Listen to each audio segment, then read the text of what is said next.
اعوذ باللہ من الشیطان الرجیم بسم اللہ الرحمن الرحیم۔ خواتین و حضرات السلام علیکم ورحمۃ اللہ وبرکاتہ و مغفرتہ۔ پروگرام احکام شریعت اور فقہ حنفی سے متعلقہ مسائل کے ساتھ ایک دفعہ پھر آپ کی خدمت میں حاضر ہیں۔ ایک نوجوان نے پوچھا کہ میں نے یوں کہا کہ اگر میں میچ جیتا تو بھائی کو 500 روپے دوں گا، تو یہ منت ہے یا صرف میرا ایک ارادہ کہلائے گا؟ دیکھیں، یہ صرف آپ کا ایک ارادہ ہے، اور جو جائز ہے اگر ٹو سائیڈ شرط لگائی جائے کہ اگر میچ میں جیت گیا تو تم مجھے 500 روپے دو گے، اگر میں ہار گیا تو میں تمہیں دوں گا، تو پھر یہ شرط اس طرح کی شرط کے ساتھ کہ جس میں کچھ مال وغیرہ لگے، جو جیتے وہ سامنے والے کا کل یا بعض مال لے جائے اور سامنے والا اپنے کل یا بعض مال سے محروم ہو جائے، یہ جوا ہوتا ہے۔ لیکن جب ون سائیڈڈ ہوتا ہے، جیسے ہم کہتے ہیں کہ چلو اگر میں جیت گیا تو تمہیں میں سب کو ٹریٹ دوں گا، تو اس میں کوئی حرج نہیں ہے، یہ فی نفسی جائز تھا۔ اور منت اس لیے نہیں ہے کہ منت اصل میں اللہ تبارک و تعالیٰ سے کیے گئے ایک وعدے کا نام ہوتا ہے، اور وہ بھی اتنی آواز سے اس کو کہنا ہوتا ہے کہ اپنے کان سنیں، اور اس میں بھی ہم عبادت کا وعدہ کرتے ہیں تب وہ منت کہلاتی ہے۔ یعنی ایسی چیز کا ذکر ہونا چاہیے کہ جس کی جنس سے کوئی چیز ہم پر فرض یا واجب ہو۔ جیسے مثال کے طور پہ نماز ہم پہ فرض ہے، آپ کو یہ کہے کہ اگر میرا ایک کام ہو گیا تو میں اللہ کی رضا کی خاطر 2 رکعت نماز پڑھوں گا، یا اللہ کے لیے 2 رکعت نماز پڑھوں گا، تو اب یہ نماز جو پڑھے گا یہ نفل ہوگی، اور اس کے جنس سے دیکھیں جو جنس سے نماز ہے وہ فرض بھی ہے، تو یہ منت بالکل ٹھیک ہے۔ لیکن یہاں پہ چونکہ اللہ تعالیٰ کا ذکر نہیں کیا گیا، اللہ سے کوئی وعدہ نہیں کیا گیا، لہٰذا اگرچہ جب ہم صدقہ کرتے ہیں تو اس کے جنس سے زکوٰۃ وغیرہ، صدقہ فطر وغیرہ ہم پر واجب ہوتا ہے، لیکن چونکہ یہاں پر اللہ تعالیٰ سے وعدہ نہیں ہے، صرف ایک ارادے کا اظہار ہے، تو یہ صرف ارادہ ہے، منت نہیں۔ اب اس کو پورا کرنا چاہیں بہتر، نہ کریں تو کوئی بھی گناہ نہیں ہوگا۔ انہوں نے پوچھا کہ کیا ساس کو زکوٰۃ دے سکتے ہیں؟ جی بالکل دے سکتے ہیں، بشرطے کہ وہ سیدہ نہ ہوں، نمبر 1۔ نمبر 2، وہ مالکہ نصاب نہ ہوں، یعنی ان کے پاس اتنا مال نہ ہو کہ وہ صاحبہ نصاب کہلائیں۔ مالکہ نصاب یا صاحب نصاب وہ عورت ہوگی کہ جس کے پاس 7.5 تولہ سونا یا 52.5 تولہ چاندی، یا اتنا کیش یا پرائز بانڈ وغیرہ جو 52.5 تولہ چاندی کی مالیت تک پہنچ جائیں، جو آج کل 1,25,30 ہزار تک بن جاتے ہیں، یا اتنا مال تجارت اس کے پاس نہ ہو جس کی مالیت 52.5 تولہ چاندی تک پہنچے۔ اور اگر فرض کر لیں کہ اس طرح یہ علیحدہ علیحدہ نہیں بلکہ تھوڑا تھوڑا مال اگر ہے، پھر بھی ان کی مالیت جب ہم پورے کو سب کو ملا کے کاؤنٹ کریں تو وہ 52.5 تولہ چاندی تک نہ پہنچے، اور فرض کر لیں اگر پہنچے لیکن ان پہ اتنا سارا قرضہ ہے کہ قرضہ ادا کر دیں تو یہ نصاب باقی نہیں رہے گا۔ ان سب صورتوں میں یہ مطلب شرعی فقیرہ کہلائیں گی۔ اگر ان کے پاس اتنا مال نہیں ہے تو شرعی فقیرہ زکوٰۃ دے سکتے ہیں، اتنا مال موجود ہے تو پھر نہیں دے سکتے، یہ بس احتیاط کریں۔ اور بھی اس کے مسائل ہیں، لیکن قلیل وقت میں اتنا ہی اشارہ میں کر سکا۔ ایک بہن نے پوچھا کہ کیا عورت سے انڈر لیگز ویکس کرا سکتی ہے؟ کریم سے اسکن خراب ہو گئی ہے۔ دیکھیں، شرعی اصول ہمارا یہ ہے مذہب اسلام کا کہ ناف سے لے کے گھٹنوں کے نیچے تک کوئی بھی نہ مرد کے سامنے نہ عورت کے سامنے اپنا حصہ بدن کھول سکتی ہے۔ اس کو ستر کہتے ہیں، اور مقام ستر کا کسی کے سامنے کھولنا یہ گناہ ہوتا ہے اور حرام ہے۔ ہاں، ضرورتیں مستثنیٰ ہوتی ہیں، جس کی تفصیل مختصراً میں آپ کو عرض کر دیتا ہوں، اس کو سمجھنے والی چیز ہے۔ ایک لفظ ہوتا ہے ضرورت، ایک ہے حاجت، ایک ہے منفعت، اور ایک ہوتی ہے زینت۔ ضرورت میں وہ چیزیں آتی ہیں کہ اس کے بغیر ہم ہلاک ہو جائیں گے، حاجت میں وہ چیزیں آتی ہیں کہ اس کے بغیر ہلاک تو نہیں ہوں گے لیکن زندگی دشوار ہو سکتی ہے، منفعت میں وہ چیزیں آتی ہیں نہ ہلاکت نہ زندگی دشوار، ہاں مل جائے تو فائدہ ہوگا، جیسے 2 دکانیں تو تیسری دکان اور ہو جائے۔ اور چوتھا زینت ہوتا ہے، یہ تینوں چیزیں نہ ہوں تو بس پھر یہ ڈیکوریشن وغیرہ یہ زینت میں آتے ہیں۔ تو ہمیشہ یاد رکھیں کہ جو ستر کا کھولنا ہے یہ ضرورت کے درجے میں یا سخت حاجت کے درجے میں ہو سکتا ہے، منفعت یا زینت کے درجے میں نہیں۔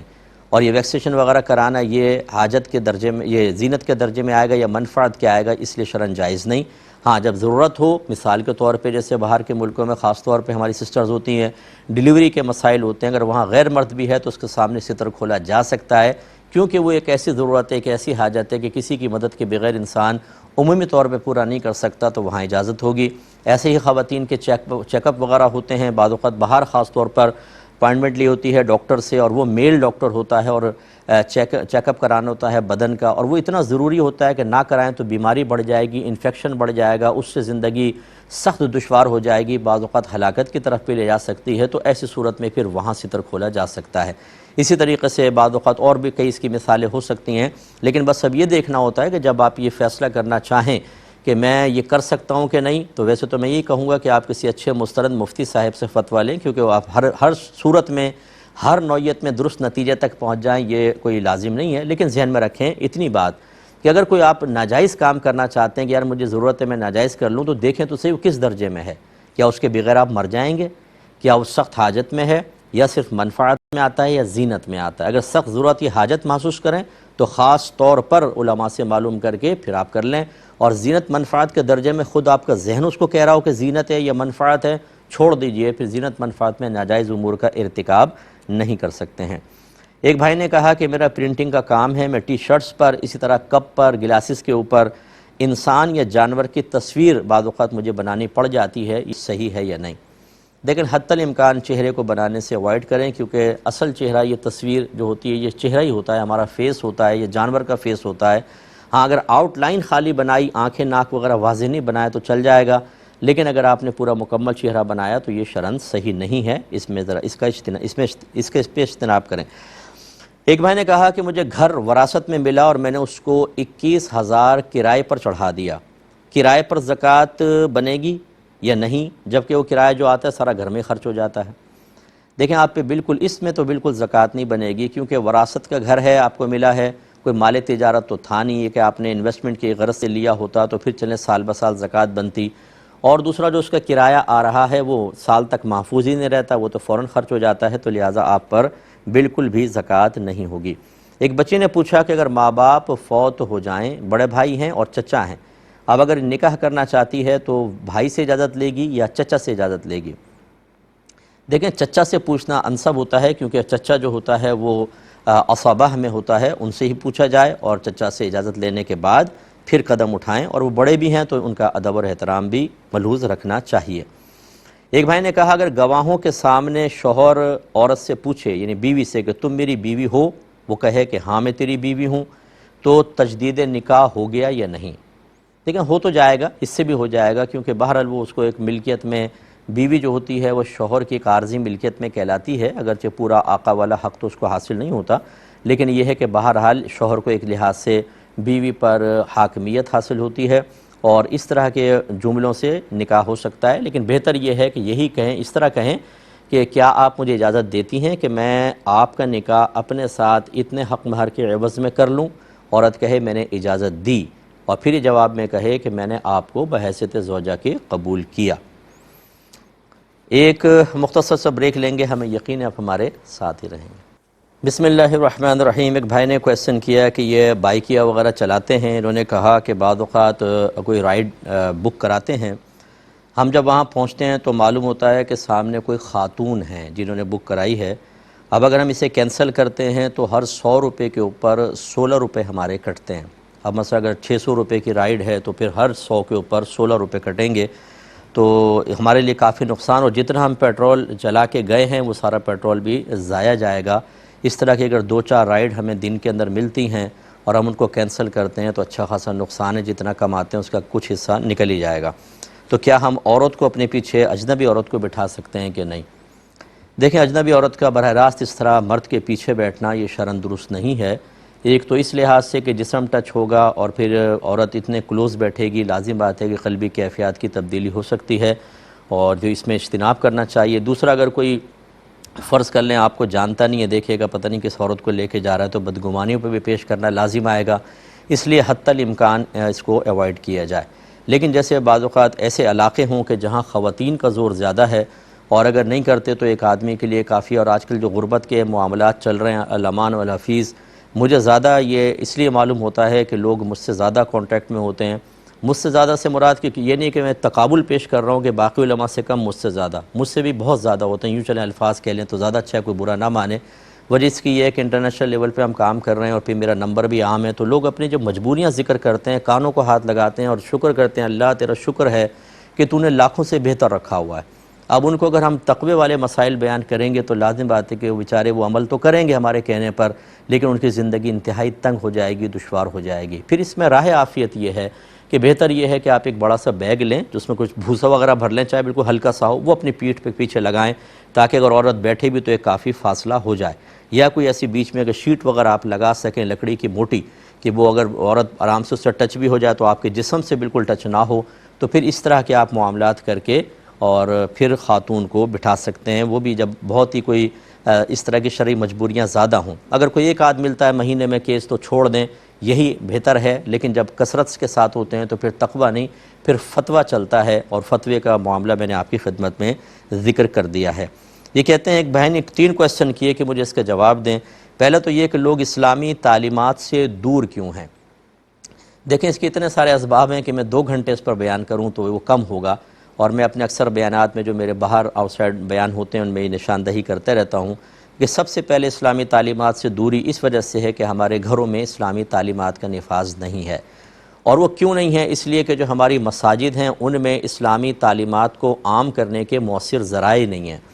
ہر مسجد کی بات نہیں کر رہا ہوں، لیکن اکثر مساجد ایسے ہیں کہ اس میں بچوں کے ناظرے کا مدرسہ تو ہے، حفظ کا مدرسہ ہے، اس کے علاوہ کچھ بھی نہیں ہے۔ وہاں کوئی عورتیں جمع ہو کر یا مرد جمع ہو کر کوئی علم حاصل نہیں کر سکتے، کوئی کورسز کا انعقاد نہیں ہوتا، کمیٹیاں سنجیدگی کے ساتھ غور نہیں کرتی، خود کمیٹیوں کے گھروں کے اندر معاملات بگڑے ہوئے ہوتے ہیں۔ تو وہ چونکہ ہمارے یہاں شعور نہیں ہے، جو ہمارے علم حاصل کرنے کے ذرائع ہیں، جیسے یہ بتایا گھر ہے، دوسرا بہت بڑا مساجد، پھر تیسرا اسکول لے لیں، کالج لے لیں، یونیورسٹی لے لیں، اس کے سلیبس دیکھ لیں، مذہب اسلام کی بس بہت ہی مختصر سی تعلیمات ہیں، اس کا انکار نہیں، لیکن بہت مختصر تعلیمات جو ایک انسان کی ذاتی ضرورت کو بھی پورا نہیں کرتی، عقیدے کے اعتبار سے، احکام شرعیہ عملیہ کے اعتبار سے، صغیرہ کبیرہ ظاہری باطنی گناہوں کی معرفت کے اعتبار سے۔ تو لازم بات ہے کہ جب یہ ماحول بنے گا تو پھر کیسے ہوگا؟ اور پھر اس پہ یہ اگر کوئی بچہ کوئی نیک بننے کی طرف آتا ہے، علم دین سیکھنے کی طرف، تو ہزاروں لوگ آ جاتے ہیں، ارے بھائی کیوں زندگی خراب کر رہے ہو بھائی، یہ مولوی بننے سے کچھ بھی نہیں ملے گا،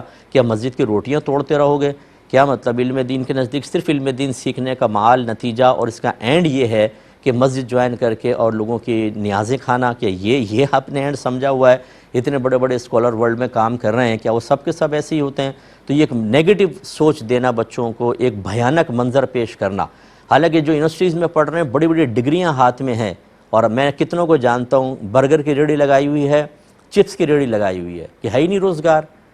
تو جو آپ جس وجہ سے آپ منع کر رہے تھے کہ دین کی طرف نہ آؤ، کہ آپ کے معاشی مسائل حل نہیں ہوں گے، تو وہاں جا کے کون سے حل ہوگا؟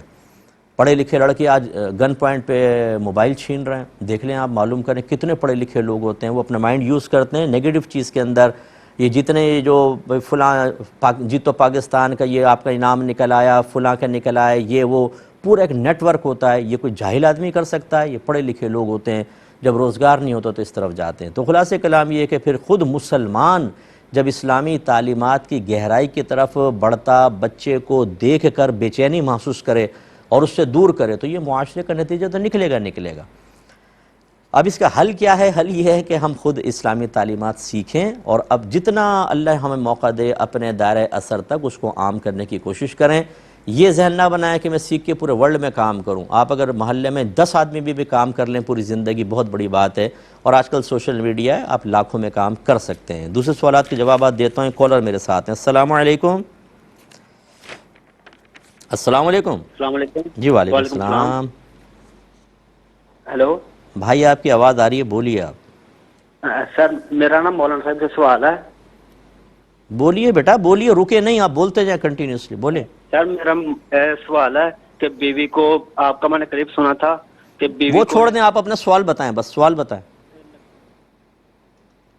میں بڑی معذرت چاہتا ہوں، شاید لائن ڈسکنیکٹ ہو گئی، بس اپنا سوال آپ بیان کریں، آپ نے کیا کہا تھا، یہ وہ نہ کریں، اس میں ٹائم نکلتا ہے۔ ایک کالر ہمارے ساتھ ہیں۔ السلام علیکم۔ وعلیکم السلام بھائی، خیریت سے؟ جی اللہ کا بڑا کرم ہے۔ جی بھائی، میرے 2 سوال ہیں۔ پہلا جی سوال تو یہ کہ قرآن شریف کو ہم سمجھنا چاہتے ہیں تو کس طرح سے ہم کریں کہ ہماری سمجھ میں آ جائے؟ ٹھیک ہے۔ اور دوسرا سوال یہ کہ پیشن گوئی کے بارے میں بتاتے ہیں کہ 3 مہینے بعد یہ ہونے والا ہے، 6 مہینے بعد، تو اس سے پیشن گوئی پہ اسلام میں کس حد تک ہم بلیو کر سکتے ہیں؟ ٹھیک ہے، اس کا اور جواب دیجیے گا پلیز۔ جی السلام علیکم۔ وعلیکم السلام ورحمۃ اللہ۔ بہن کے لے لیتے ہیں۔ دیکھیں قرآن کیسے سمجھا جائے، میری گزارش یہ ہے کہ آپ سوشل میڈیا پر ہر چیز کو نہ دیکھا کریں۔ یہ بھی لوگ کہیں گے قرآن بڑا آسان ہے، آپ خود پڑھیں، کسی مولوی سے اس کو نہ سمجھیں۔ اب خود سوچئے کہ اللہ تو قرآن پہ یہ بیان فرمایا کہ یتلو علیہم آیاتہ ویزکیہم ویعلمہم الکتاب والحکمہ، یہ نبی صحابہ کرام کے سامنے قرآن کی تلاوت کرتے ہیں، ان کا تزکیہ نفس کرتے ہیں اور انہیں کتاب اور حکمت سکھاتے ہیں۔ یعنی صحابہ عربی اللسان ہونے کے باوجود قرآن سیکھنے میں نبی کریم کے محتاج ہوئے، کیونکہ ایک ہوتا ہے قرآن کا ظاہر جو آپ ترجمے سے سمجھ لیتے ہیں، اور ایک اس میں ہوتا ہے مقصود الہی کہ اللہ تعالیٰ سے کیا بیان فرمانا چاہتا ہے، اس کے شان نزول کیا ہے، اس کے پیچھے پس منظر کیا ہے، وہ آپ کو کیسے پتہ چلے گا؟ تو جی ترجمہ پڑھ لیں سب آ جائے گا، غلط۔ میری بس مختصراً گزارش یہ ہے کہ آپ یوٹیوب پر جائیں، میں نے کیو ٹی وی میں 3 سال میں تفسیر ریکارڈ کرائی تھی تدبر قرآن کے نام سے، وہ مل جائے گی آپ کو، ایپیسوڈ 1 سے دیکھنا شروع کریں، انشاءاللہ آپ کو بہت حد تک قرآن کی بیسک سمجھ میں آئے گی۔ میں چونکہ عوامی آدمی ہوں، ہر آیت پہ میں اس جہت سے ضرور کلام کرتا ہوں کہ جس میں عوام کے لیے ہدایت اور اصلاح اور کچھ سیکھنے کا پہلو ہو، اس پہ ضرور میں کلام کرتا ہوں۔ اس طرح عقیدے کا اگر کوئی چیز ہے تو عقیدے کی وضاحت یہ ضرور آپ کریں تو انشاءاللہ قرآن فہمی میں بہت اچھا کردار ادا کرے گا۔ اس کے علاوہ کسی اچھے اس مستند ادارے سے تفسیر قرآن کورس کر لیں، لیکن اس میں بھی پورا قرآن سمجھ میں نہیں آتا، مخصوص آیات کے بارے میں ہوتا ہے۔ بیسٹ یہ ہے کہ ابتدا یہاں سے کر لیں، پھر آپ کانٹیکٹ کر لیجئے گا، میں آپ کو اگلا سٹیپ بتا دوں گا۔ اور دوسرے نے کہا کہ پیشن گوئیوں پر یقین رکھنا کیسا ہے؟ دیکھیں اس پہ بالکل یقین نہ رکھیں۔ یہ کتنے لوگ بیٹھے ہوتے ہیں ٹی وی کے اوپر، کون سی ٹیم جیتے گی پیشن گوئی کر کے بتا رہے ہیں فلاں جیتے گی، سب سے آخر میں آتی ہے وہ لاسٹ میں۔ ان کی پیشن گوئیوں کا تو یہ حال ہے، کوئی ناراض نہ ہو، کوئی 100 پیشن گوئی کر کے 4 میں تکے لگ جائیں تو وہ تو میرے ساتھ بھی آپ آ جائیں، مجھے اس کا کوئی فن نہیں آتا، نہ ستاروں کی چال سے میں واقف ہوں، لیکن میں 10 پیشن گوئیاں کروں گا انشاءاللہ 5-6 تو لگ ہی جائیں گی۔ یہ طرزیے ماحول دیکھ کر اس طرح کی پیشن گوئیاں کر کے اور یہ معاملات ہوتے ہیں، اس پہ بالکل بلیو نہیں رکھنا چاہیے، بلکہ ہمارے نبی کریم صلی اللہ علیہ وسلم نے اس طرح کے لوگوں سے کانٹیکٹ کرنا ہی منع فرمایا کہ نجومی ہاتھ دیکھ کر پامس وغیرہ کچھ بتا رہے ہیں ستاروں کی چال سے، اگرچہ یہ علوم ہیں، اس کا میں انکار نہیں کر رہا ہوں، لیکن ہمارے نبی نے اس کو منع فرمایا، اور وجہ اس کی یہ تھی کہ اس زمانے میں اگر ان علوم کو باقی رکھا جاتا، ان ذرائع کو برقرار رکھا جاتا تو نبی کریم صلی اللہ علیہ وسلم کے بارے میں کوئی کہہ سکتا تھا کہ آپ بھی جو غیبی خبر دے رہے ہیں ستاروں کی چال سے یا کسی کاہن سے پوچھ کر یا کوئی زائچہ نکال کے بتا رہے ہیں، تو پھر آپ کی جو نبوت تھی وہ مشکوک ہو جاتی۔ پھر لوگ کیسے بلیو کرتے ہو؟ کہتے ہیں جو عام لوگ کر رہے ہیں آپ بھی کر رہے ہیں، ان سب کو حرام قرار دیا۔ اب جب ایک نبی غیبی خبر دے رہا ہے تو لازم بات ہے کہ ان ذرائع سے تو نہیں دے رہا، کیونکہ وہ تو منع فرما دیے گئے، تو یہ ضرور وحی الہی کا نتیجہ ہے۔ اس لیے میں آپ سے گزارش کرتا ہوں ان چیزوں پہ کوئی بلیو نہ کریں آپ، علوم ہوتے ہیں یہ، اس کا انکار نہیں، تکے بھی صحیح لگ سکتے ہیں، اس کا بھی انکار نہیں ہے، بالکل اس کا انکار نہیں ہے، لیکن یہ 100% کوئی شورٹی کے ساتھ نہیں ہوتے، بدگمانیاں پیدا ہوتی ہیں۔ اب اخبار میں پڑھ لیں یہ ہفتہ کیسا رہے گا، لکھا ہوتا ہے بعض اوقات، اس میں لکھا ہوتا ہے اس ہفتے اپنے قریبی لوگوں سے ہوشیار رہیں۔ اب آدمی خواہ مخواہ بدگمانی کا شکار ہو جاتا ہے، بیوی زیادہ ہنسی، یار کیوں ہنس رہی ہے، ساس اچانک گھر میں آ جائے، یہ اچانک کیوں آئی ہے،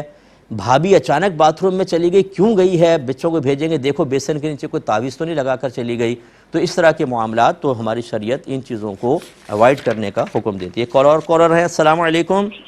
السلام علیکم مفتی صاحب۔ جی وعلیکم السلام۔ جی مفتی صاحب، میرا ایک سوال ہے، مجھ سے کسی ایک شخص نے یہ پوچھا ہے کہ اگر کوئی یعنی موبائل پہ بات کر رہا ہے اور وہ موبائل کی آواز صحیح سے نہیں آ رہی ہے، کچھ کٹ رہی ہے، کچھ آ رہی ہے، کچھ کٹ رہی ہے، کچھ آ رہی ہے، مگر وہ بولنے والا اس سے بڑے عہدے والا آدمی ہے، مگر وہ اس کی وجہ سے جی جی جی کر رہا ہے، کچھ سمجھ رہا ہے، کچھ نہیں سمجھ رہا ہے۔ جی جی، فرض کریں کہ ایسی صورت میں اگر وہ کہہ دے کہ تم نے اپنی بیوی کو طلاق دی ہے، تو وہ کچھ سمجھ رہا ہے، کچھ نہیں سمجھ رہا ہے، ہاں کہہ دیا اس نے، کچھ سمجھ رہا ہے، کچھ نہیں سمجھ رہا ہے، کی صورت میں ہاں کہہ دیا، تو کیا اس سے نکاح کی صحت پر اثر پڑے گا؟ ٹھیک ہے بتا، جی میں بتاتا ہوں انشاءاللہ۔ ایک اور کالر ہیں، السلام علیکم۔ وعلیکم السلام ورحمۃ اللہ وبرکاتہ۔ وعلیکم السلام، بولیے۔ مفتی صاحب یہ پوچھنا تھا کہ ایک عورت ہے وہ طلاق لے رہی ہے، جج کے سامنے جا کے، مرد پیش نہیں ہوتا، وہ طلاق نہیں دے رہا، تو کیا اس کی طلاق ہو سکتی ہے؟ گواہ بھی پیش نہیں ہوتے، کوئی اس کو نوٹس بھی نہیں جاتا کسی قسم کا، اس کو اطلاع بھی نہیں ملتی۔ چلیں میں بتاتا ہوں انشاءاللہ، عرض کرتا ہوں بھائی جان۔ اچھا دیکھیں، یہ جو موبائل والا مسئلہ پوچھا، اس میں طلاق واقع نہیں ہوگی، کیونکہ جب پتہ ہی نہیں ہے کہ کیا پوچھ رہا ہے، وہ ایسے ہاں ہاں کر رہا ہے تاکہ وہ باس ناراض بھی نہ ہو، اور ہمارے ساتھ بھی بعض اوقات ایسا ہوتا ہے، میں ہاں نہیں کرتا ہوں، لیکن ہوتا یہ ہے کہ وہ ہم بات کر رہے ہیں، سامنے والا ہاں ہاں کہہ رہا ہے، بعد میں پوچھا تو یہ آواز کٹ گئی تھی آپ کی، اس لیے بات سمجھ بھی نہیں پایا۔ تو یہ ہوتا ہے جب آواز ہی سمجھ میں نہیں آ رہی، بات ہی نہیں پتہ ہے وہ کیا کر رہا ہے، اور یہ صرف اس لیے کہ باس ناراض نہ ہو، اس کی ناراضگی سے بچنے کے لیے ہاں ہاں کر رہا ہے، جی جی کر رہا ہے، تو اس سے طلاق واقع نہیں ہوگی۔ اس کی مثال یوں لے لیں کہ کسی نے ایک طلاق لکھی کسی پیپر پہ اور اس کے سامنے چھپا کر دیا، اس پہ سائن کر دو، اس نے سائن کر دیا، بعد میں پتہ چلا وہ تو طلاق نامہ تھا، یہ طلاق واقع نہیں ہوگی، کیونکہ اس کو پتہ ہی نہیں تھا میں کس چیز کے اوپر سائن کر رہا ہوں۔ یا اس کا ارادہ ایک طلاق دینے کا تھا، اس نے کہا بھئی ایک طلاق کے لیے اسٹامپ پیپر تیار کر دو، اس نے تیار کیا اور اس نے لکھ دی اس میں 3 اور اس نے اس پہ سائن کر دیا، تو ایک طلاق واقع ہوگی کیونکہ اس نے ایک کا کہا تھا۔ ہاں اگر یہ پڑھ لیا مضمون 3 لکھی ہیں پھر سائن کیا تو 3 ہی ہوں گی، لیکن اگر مضمون نہیں پڑھا اور ایک کا کہا تھا اور بغیر دیکھے سائن کر دیا تو ایک ہی طلاق واقع ہوتی۔ یہاں پہ چونکہ کلام ہی نہیں سنا تو اس لیے طلاق واقع نہیں ہوگی۔ اس کے ضمن میں یہ پچھلے دنوں کافی مسئلہ چلا تھا کہ ڈراموں کے اندر اگر نکاح ہو رہا ہو تو کیا یہ نکاح ہو جاتا ہے کہ نہیں، اور اگر شوہر میاں بیوی ایک ڈرامے کا کردار ادا کر رہے ہیں تو اور شوہر بیوی کو طلاق دے دے تو کیا طلاق ہو جائے گی کہ نہیں؟ تو اس کا جواب بھی یہی ہے کہ نہیں ہوگی، نہ نکاح ہوگا نہ طلاق واقع ہوگی۔ وجہ اس کی یہ ہے کہ نکاح کے لیے ضروری ہوتا ہے کہ گواہ بھی جانتے ہو نکاح، ارادہ نکاح بھی ہو، اور پھر اس کے علاوہ جس لڑکی سے نکاح ہو رہا ہو اس کا اصل نام اس کے والد کا نام لیا جائے تاکہ گواہ پہچانے، یا اگر نام نہ لیا جائے تو اس کو مشار الیہا بنایا جائے، اشارہ کیا جائے کہ اس کا نکاح تمہارے ساتھ۔ وہاں پہ ایسا نہیں ہوتا ہے، ایک بس لڑکی بیٹھی ہے، دولہا بیٹھا ہوا ہے، قاضی صاحب کہتے ہیں میں نے فلانہ بنت فلاں کو آپ کے نکاح میں دیا، یعنی کردار والا نام بیان کرتے ہیں، اصلی نام بھی بیان نہیں کرتے، دولہا کو بھی پتہ ہے کہ کچھ نہیں ہو رہا، تو اس سے نکاح واقع نہیں ہوتا۔ یوں ہی اگر طلاق دیتا ہے اور میاں بیوی بھی ہیں، ہاں اگر وہ تو اس سے طلاق نہیں ہوگی۔ کیوں؟ پہلے اس کی وجہ سمجھ لیں، طلاق نہیں ہوگی وجہ اس کی یہ ہے کہ جو اسکرپٹ میں لکھا ہوا ہے وہ تو وہ اس کو دہرا رہا ہے، اس کو حکایت کرنا کہتے ہیں، ایک چیز کو بعینی بیان کر دینا، اس سے طلاق واقع نہیں ہوتی۔ جیسے ہم اساتذہ ہمیں پتہ ہے، ہم کتاب الطلاق جب بچوں کو پڑھاتے ہیں تو اس میں کتنی مرتبہ یہ جملہ بولتے ہیں میں نے اپنی بیوی کو طلاق دی، کیونکہ ہمیں نقل کرنا ہوتا ہے، اس میں لکھا ہوتا ہے کہ اگر کوئی یہ کہے میں نے اپنی بیوی کو طلاق دی، ہم بھی وہ جملہ کہہ دیتے ہیں تو کیسا طلاق واقع ہو جائے گی؟ نہیں، یہ اصل میں لکھے ہوئے کو بیان کرنا ہوتا ہے، ایقاع طلاق یعنی طلاق واقع کرنے کا ارادہ نہیں ہوتا تو اس سے طلاق واقع نہیں ہوگی۔ ہاں اگر ڈرامے میں شوہر یہ ارادہ ہی کر لے کہ میں اس کو طلاق دے رہا ہوں اپنی بیوی کو، پھر ہو جائے گی، لیکن اگر صرف اسکرپٹ کے الفاظ دہرانا مقصود ہیں تو پھر طلاق نہیں ہوگی۔ مختصر سا بریک لیں گے، ہمیں یقین ہے ہمارے ساتھ ہی رہیں گے۔ بسم اللہ الرحمن الرحیم۔ ایک یہ جو کویسچن کیا کہ عورت کو شوہر طلاق نہیں دے رہا، وہ جج کے پاس جا کے 1 سائیڈڈ فسخ نکاح کروا لیتی ہے۔ فسخ معنی ختم کرنا، فسخ نکاح کو ختم کرنا، جس کو عرف عام میں لوگ خلا کہتے ہیں، جی کورٹ سے خلا لے لیا، حالانکہ خلا نہیں ہوتا۔ خلا اور طلاق میں فرق ہوتا ہے کہ بغیر پیسوں کے اگر آپ طلاق کے الفاظ کہتے ہیں، طلاق دیتے ہیں تو طلاق ہے، اور پیسوں کے بدلے میں دیتے ہیں تو خلا ہے۔ تو کورٹ سے جو 1 سائیڈڈ ڈگری حاصل کی جاتی ہے وہ نہ طلاق ہے نہ خلا ہے۔ آپ دیکھیں وہ تو جج شوہر کے قائم مقام ہو کر کہہ دیتا ہے ابھی میں نکاح کو ختم کر رہا ہوں، اس کو فسخ نکاح کہتے ہیں۔ اس میں 2 صورتیں ہوتی ہیں، بعض صورتوں میں یہ نافذ ہوتا ہے اور بعض صورتوں میں نہیں ہوتا۔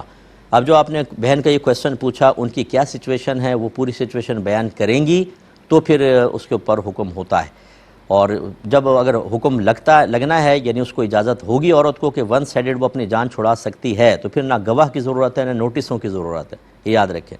پھر تو اگر واقعی وہ سچ کہہ رہی ہے اور تو اس کو ملے گی اجازت۔ اب وہ کیا ریزنز ہو سکتی ہیں، اس کے لیے ہمارا مشورہ یہ ہوگا کہ یہاں میں بیان کروں گا، پوری بیان نہیں ہو سکتی ہیں، کافی اس میں مسائل، خلاصہ بس یہ ہوتا ہے کہ اگر شوہر انتہائی درجے کا ظلم کر رہا ہے، وہ جسمانی تعلق قائم کرنے پہ قادر ہی نہیں ہے، ایک صورت جس کو متعنین کہتے ہیں، یا پھر کوئی شخص ہے وہ لاپتہ ہو گیا، کسی جنگی علاقے میں چلا گیا، اس کی موت کی خبر نہیں، کوئی کانٹیکٹ نہیں، اس کو مفقود الخبر کہتے ہیں۔ اس کے لیے کچھ شرائط ہوتی ہیں، اس کے بعد جج جو ہے 1 سائیڈڈ ختم کروا سکتا ہے۔ اس کے علاوہ بعض صورتیں ایسی ہوتی ہیں کہ شوہر بہت ظالم ہے، نشہ کرتا ہے، جوا کھیلتا ہے، مارتا ہے، پیٹتا ہے، دانت توڑ دیتا ہے، چھری نکال کے حملہ کر دیا ہے، سر پھاڑنے کے لیے اینٹیں مار دی ہیں اس نے، تو جو اہل علم بعض اوقات مطلقاً کہہ دیتے ہیں کورٹ کا خلا نافذ نہیں ہوگا۔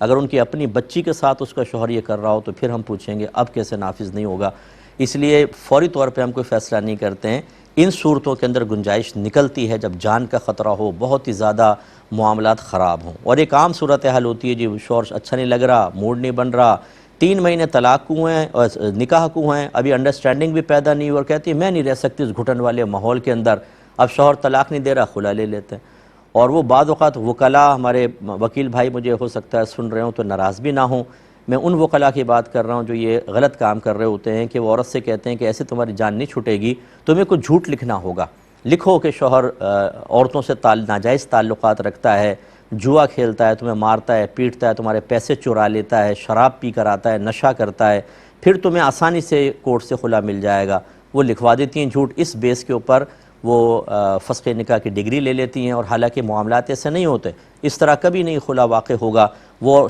پہلے شوہر کی منکوحہ رہیں گی، کسی اور جگہ نکاح کریں گے تو نکاح باطل، اور جسمانی تعلق قائم ہوگا تو ایسا جیسے ایک عورت اجنبی مرد کے ساتھ جسمانی تعلق قائم کر رہی ہو۔ تو یہ کتنے خطرناک معاملات ہیں، اس لیے جس کے ساتھ بھی ایسا معاملہ ہو یا ہو چکا ہے، اگر میرے کوئی بھائی بہن سن رہے ہیں کہ آپ نے کورٹ سے لے کے بہن کا اور بچی کا نکاح کر دیا ہے، خدا اپنی بچی کی بیٹی کی زندگی کو تباہ نہ کریں، اور اپنے آپ کو میدان معاشر میں اللہ تعالیٰ کی بارگاہ میں مجرم کی حیثیت سے لانے کے لیے جو آپ نے یہ قدم اٹھا لیا ہے، اس پر ابھی اپنا احتساب کر لیں، ورنہ آخرت کی تباہی ہے۔ یہ جو گناہ کا آپ نے سلسلہ شروع کیا ہے، یہ بہت بڑا گناہ جاریہ ہو سکتا ہے، اس لیے فوراً معلوم کریں کہ جو ہم نے کیا تھا صحیح تھا کہ نہیں۔ اگر فتویٰ مل جائے کہ صحیح تھا، ٹھیک ہے، اللہ کا شکر ادا کریں، اور اس پر توبہ کر لیں کہ پہلے پوچھے بغیر ہم نے قدم کیوں اٹھا لیا تھا، اور اگر فتویٰ یہ ملتا ہے، شرعی حکم یہ آپ کے سامنے آتا ہے کہ یہ تو آپ کا فسخ نکاح ہوا ہی نہیں تھا، تو آپ چاہے آپ نے نکاح کر دیا اور بچے تک پیدا ہو گئے ہوں، فوراً اس کو ختم کرنا اور سابقہ شوہر سے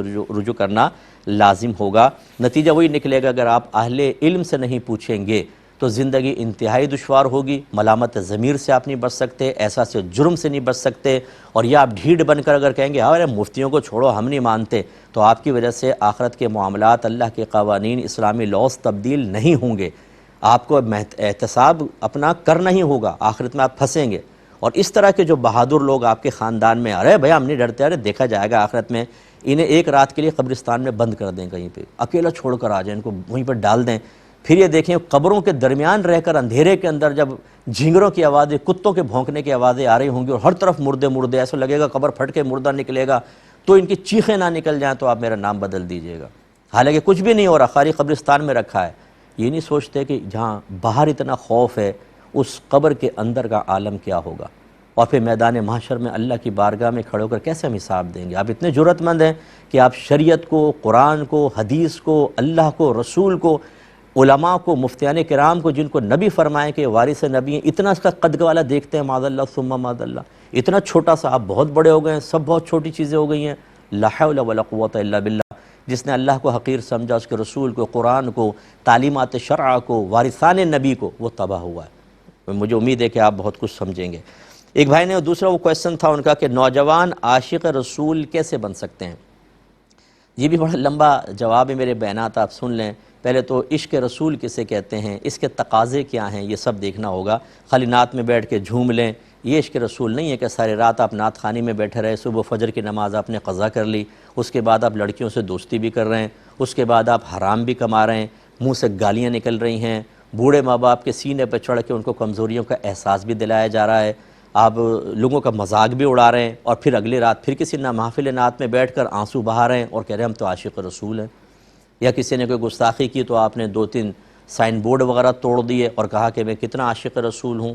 یہ محبت رسول کی ایک علامت تو کہی جا سکتی ہے، بورڈ توڑنا نہیں، غصہ آنا، گستاخی کے اوپر غصہ آنا کہی جا سکتی ہے، لیکن کیا یہ عشق رسول کی حتمی دلیل ہے؟ کیا یہی علامات ہیں اس شاقان رسول کی، اور کیا اس کے بعد بس کافی ہے تقاضا عشق رسول اور کچھ بھی نہیں ہے؟ یہ غلط چیز ہوتی ہے۔ تو علم حاصل کرنا بہت ضروری ہے۔ میری سپیچز آپ سن لیں، یوٹیوب پہ کافی ڈلی ہوئی ہیں، ان کو ذرا غور کریں، اس میں کافی تفصیل سے میں نے ان باتوں کو بیان کیا ہے۔ ایک یہ کہتے ہیں کہ بحیثیت طالب علم مجھے اصلاح معاشرہ کے لیے کیا کرنا چاہیے؟ دیکھیں، اصلاح معاشرہ کے لیے سب سے پہلے ضروری چیز ہے آپ کو اصلاح کا مطلب آنا چاہیے۔ اصلاح کا مطلب ہوتا ہے فساد کا دور کرنا، اس کے لیے علم دین چاہیے، آپ قرآن حدیث کا علم سیکھیے، مثلا عالم بنیں، آپ مفتی بنیں، یا کم از کم فرض علوم آپ سیکھیں، اس کے بعد اس کے تقاضے کے مطابق عمل کریں اور استقامت سے عمل کریں، اور پھر لوگوں کو احسن طریقے سے دین کی طرف بلائیں۔ یہ تمام چیزیں، پھر اس میں اخلاص بھی ہونا چاہیے، اللہ کی رضا ہونی چاہیے، احساس ذمہ داری ہونا چاہیے، تب کہیں جا کر ایسا ہوتا ہے۔ اب ان میں بھی ہر ایک پوائنٹ کی کچھ تفاصیل ہیں جو ہر شخص فوراً سنتے ہی نہیں سمجھ پائے گا۔ اس کا مطلب یہ ہے کہ آپ کو پہلے علم دین اسٹیپ یوں اٹھا لیں، سب سے پہلے آپ بنیادی علوم دینیہ سیکھیں۔ آپ معاشرے میں جو ہوتا دیکھ رہے ہیں، آپ کو پتہ ہونا چاہیے یہ حلال ہو رہا ہے، یہ حرام ہے، یہ جائز ہے، یہ ناجائز ہے۔ سامنے والے نے جو بولا ہے، اتنا اس کا بات کا حصہ جائز، اتنا ناجائز۔ یہ جو سوچ رہا ہے، اپنی سوچ بتا رہا ہے، میں یہ سوچتا ہوں، یہ اس کا سوچنا اتنا جائز اتنا ناجائز، یہ جو دیکھ رہا ہے اتنا جائز اتنا ناجائز، جس ذریعے سے کما رہا ہے اتنا جائز اتنا ناجائز۔ گھر کے اندر ایک باپ اگر اپنے بچوں کو اور بیوی کو فجر کی نماز میں سوتا چھوڑ دے، یہ جائز کر رہا ہے کہ ناجائز؟ جب تک ان چیزوں کی معرفت آپ کو نہیں ہوگی، یہ فسادات آپ کو نہیں پتہ ہوں گے، تو اصلاح کیسے کریں گے آپ؟ اس لیے سب سے پہلا اسٹیپ ہے علم دین کا سیکھنا۔ یہ کہتے ہیں کہ میں نے ارادہ کیا تھا کہ جب میری جاب لگ جائے گی تو ہر ماہ 1000 روپے مسجد میں دیا کروں گا، لیکن اب میری حالت ایسی نہیں ہے کہ میں نہیں دے سکتا ہوں، تو کیا یہ 1000 روپے دینا لازم ہے؟ پہلی بات تو یہ پوچھی انہوں نے۔ دیکھیں، اگر تو آپ نے منت مانی تھی، یعنی باقاعدہ الفاظ سے ذکر کر دیا تھا کہ اللہ تعالیٰ کہ میری جاب لگ گئی تو میں 1000 روپے ہر ماہ مسجد میں دیا کروں گا، اتنی آواز سے آپ نے کہ کان سن لیتے کہا، تو پھر یہ منت تھی، آپ کو دینا تھا 1000 روپے۔ لیکن اس میں مخصوص مسجد کوئی ضروری نہیں، کہیں پر بھی آپ دوسری مساجد میں بھی دے سکتے تھے، لیکن دینا تھا۔ لیکن اگر صرف دل میں ارادہ کیا تھا، صرف دل میں ارادہ تھا، زبان سے کچھ بھی نہیں کہا، تو اس کو پورا کرنا مستحب ضرور ہے، افضل ہے کہ آپ نے ارادہ تو کیا تھا، لیکن کوئی واجب نہیں ہے۔ اگر آپ پورا نہیں کریں گے تو گناہگار نہیں ہوں گے۔ اور انہوں نے کہا کہ میں کیا کسی اور مستحب کام میں یہ پیسہ صرف کر سکتا ہوں، یعنی اچھے کام میں مسجد میں نہ دوں؟ دیکھیں، جب آپ نے مسجد کا ارادہ کیا تو مسجد میں ہی دیں، یہی بہتر ہے۔ یہ کہتے ہیں کہ یہ شاید پڑوسی ملک سے کویسچن آیا تھا کہ میرا بچہ نماز پڑھتا ہے ماشاءاللہ، پھر وہیں سے ٹیوشن پڑھنے جاتا ہے، تو ایک دفعہ جمعہ تھا تو میں نے کہا تم جبہ پہن کے جاؤ، جمعہ پڑھ کے پھر ٹیوشن سینٹر چلے جانا، اور اس ٹیوشن سینٹر میں غیر مسلم بھی ہیں لیکن مسلمان بچے زیادہ ہیں۔ تو میرے بیٹے نے جواب دیا کہ میں جبہ نہیں پہنوں گا، مجھے شرم آتی ہے۔ تو اس کا یہ جملہ کہنا کیسا کہ جبہ پہنتے ہوئے شرم آتی ہے، کیا حکم شرع ہوگا؟ دیکھیں،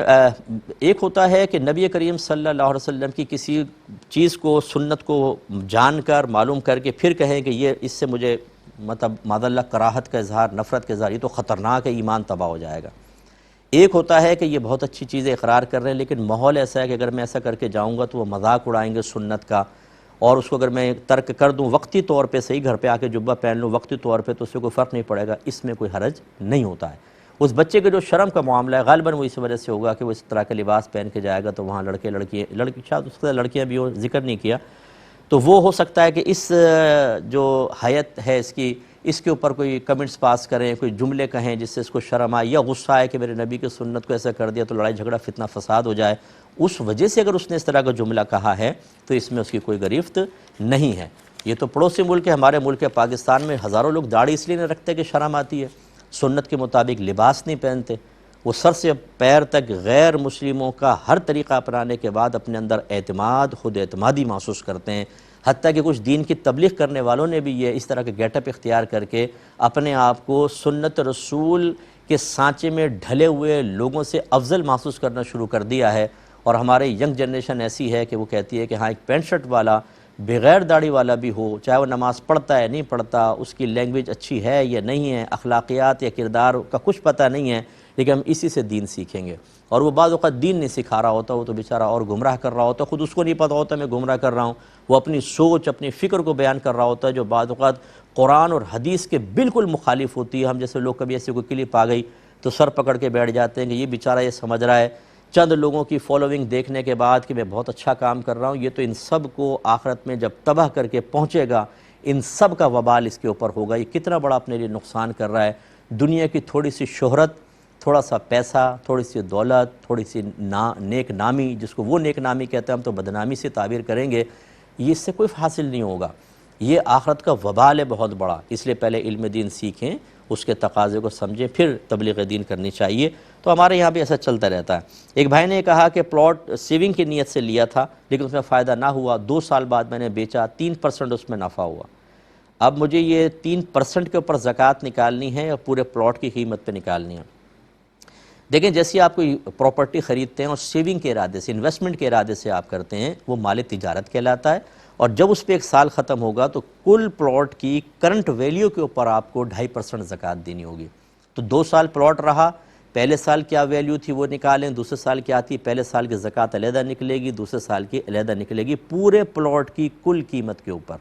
یہ آپ کو کس نے کہہ دیا کہ 10 سال پلاٹ رکھیں، پھر جب بیچیں گے پروفٹ آئے گا تو اس کے اوپر ہوں گے، یا 10 سال کے بعد جو ویلیو ہے بس صرف 10ویں سال کی زکوٰۃ دینی ہے، باقی 9 سال کی نہیں؟ یہ آپ کی میجر مسٹیک ہے، اس کو آپ بدلیں۔ اور انہوں نے کہا کہ اگر میں نے زکوٰۃ ادا کیے بغیر، یعنی پلاٹ بیچا اور اسی پیسے سے بعینی دوسرا مکان لے کے کرائے پہ چڑھا دیا اور زکوٰۃ ابھی ادا نہیں کی تھی، تو اس صورت میں زکوٰۃ کل مالیت پر ہوگی اس مکان کے یا صرف کرائے پر ہوگی؟